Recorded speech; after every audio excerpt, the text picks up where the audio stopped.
안녕하세요. 아주경제 아시아 비즈니스 리뷰 곽예지 기자입니다. 인민일보 해외판을 통해 전하는 2월 23일 오늘의 중국 뉴스를 지금부터 시작하도록 하겠습니다.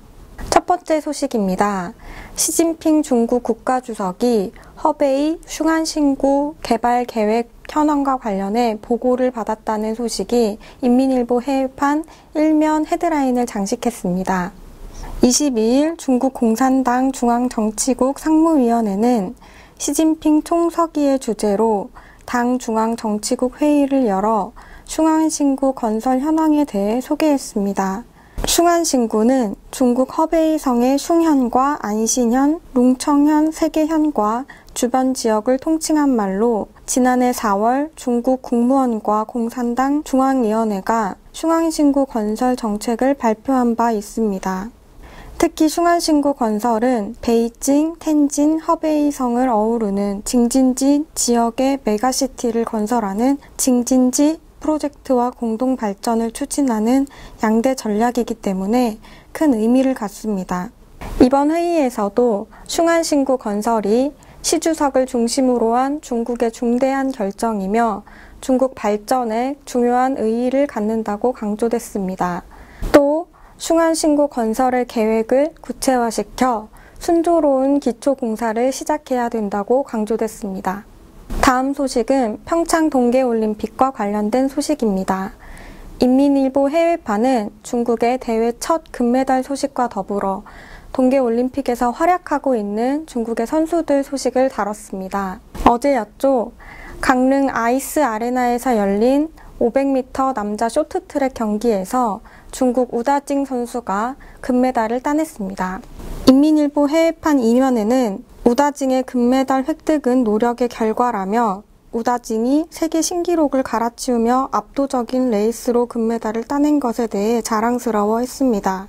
보도에 따르면 경기 직후 우다징은 2022년 동계올림픽에는 더 큰 결과를 이룰 것이라는 자신감을 내비쳤다고 합니다.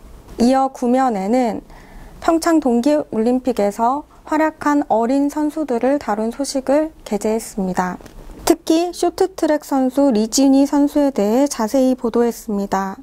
리진이는 쇼트트랙 여자 1500m 경기에서 은메달을 따며 부진하고 있는 중국 여자 쇼트트랙 대표팀에게 첫 번째 메달을 선사했습니다. 보도에 따르면 중국 유명 쇼트트랙 선수 저우양은 만 17세의 어린 리진이 선수에게서 자신의 모습을 봤다고 평가했습니다. 이와 함께 피겨스케이팅 선수 진보양 선수에 대해서도 크게 칭찬했습니다. 진보양 선수는 첫 올림픽 출전임에도 불구하고 피겨스케이팅 종합 5위를 차지하며 큰 활약을 펼쳤습니다. 인민일보 해외판은 평창 동계올림픽에서 중국 젊은 선수들의 활약이 놀랍다며 처음 올림픽에 참가하는 선수들이 압박을 견디고 메달을 획득하며 중국 동계 스포츠 역사에 새로운 역사를 써내려갔다고 밝혔습니다. 마지막 소식입니다. 홍콩의 스마트 가로등 설치가 본격화된다는 소식이 11면에 게재됐는데요. 앞으로 홍콩의 스마트 도시 조성이 본격화될 것으로 보입니다. 앞서 지난해 말 홍콩 주룽둥에는 7개의 스마트 가로등이 설치됐습니다. 해당 스마트 가로등은 거리의 불빛을 밝히는 기본 기능 외에 전기차 충전, 대기 측정 등의 기능이 탑재되어 있습니다. 뿐만 아니라 CCTV와 음향 감지 시스템을 활용해 범죄를 예방하며 도시 생태계를 새롭게 변화시킬 수 있게 됩니다.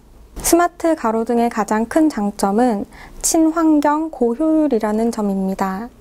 스마트 가로등은 LED 조명을 이용하여 날씨와 환경에 따라 빛의 양이 조절돼 기존 가로등에 비해 60% 이상 절전이 가능합니다. 뿐만 아니라 가로등 운영 상황을 컴퓨터가 실시간으로 관리해 고장의 우려도 적습니다. 홍콩 특별행정부는 내년 안에 각 지역에 이 스마트 가로등을 400개 이상 설치해 스마트 도시 조성에 박차를 가할 예정입니다. 이것으로 2월 23일 인민일보 해외판 뉴스를 마치겠습니다. 감사합니다.